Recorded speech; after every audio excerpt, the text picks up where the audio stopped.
안녕하십니까. 식품위생을 맡게 된 홍정훈입니다.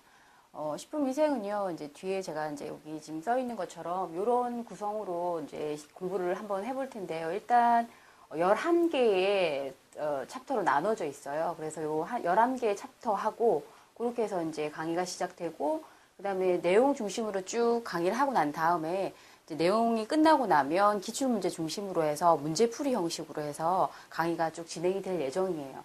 그래서 일단은 뭐 대체적인 식품위생의 내용들은 잘 알고 계시겠지만 맨 첫 번째 챕터가 이제 식품위생의 개요 부분들이고요. 그 다음에 식품의 부패와 보존, 그러니까 식중독, 전염병, 기생충. 근데 이제 여기서 가장 뭐 기출 빈도가 높은 부분들이 이 부분들이에요. 그러니까 식중독하고 그 다음에 전염병 부분들, 그러니까 경구전염병 얘기하는 거죠.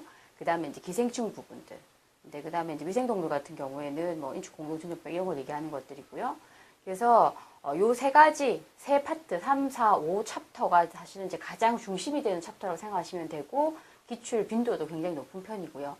특히 뭐 식중독 같은 경우는 그 노로바이러스 식중독이라 그래서 기존에 이제 식중독에 실려있던 내용 이외에 최신의 것들이 많이 이제 요즘 기출이 되고 있는 경향이에요. 그래서 2009년부터 시작해서 그러니까 노로바이러스라던가 이런 것들, 그 다음에 추가적으로 제가 이제 맨 뒤쪽에 HACCP 해쌉이라 그래서 이제 그러니까 식품위생관리 시스템이죠, 일종의. 예, 그래서 위에 중점 요소 관리 기준이라 그래가지고 식품 HACCP 해쌉에 대한 부분들이 기출 빈도가 2009년 같은 경우에는 거의 뒤쪽 문제 중에서 한 10% 이상, 그러니까 다른 데에 비하면 굉장히 빈도율이 높은 거죠. 그래서 그전에는 HACCP가 한두 문제 정도 나왔었는데요.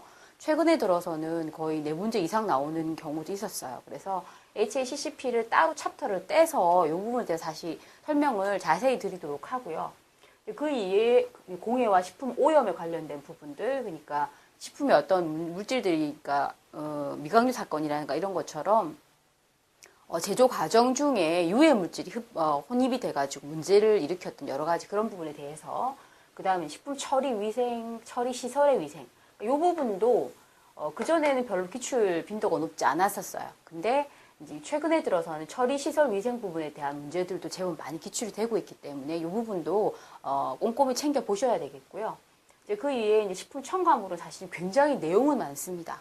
내용은 많은데 기출 빈도 이렇게 많지 않은 부분들이기 때문에 될 수 있으면 기출이 많이 되는 파트를 중심으로 해서 모두 다 건드릴 수는 없어요. 여러분 공부할 때도 마찬가지고요. 그래서 이 부분은 이제 기출 문제를 더 다른 것보다도 더 많이 기출 문제를 중심으로 해서 요점 정리 형태로 해서 공부를 하시는 것이, 저도 그렇게 강의를 할 거고요. 그래서 그렇게 하시는 것이 좋겠고요. 그다음에 이제 식품위생 검사 방법들, 예, 그래서 뭐 LD50이라던가 여러 가지 대장균 검사 방법들, 이제 그런 것들에 대해서 이렇게 해서 이제 11챕터를 중심으로 해서 식품위생 부분에 대해서 공부를 해보도록 하지요.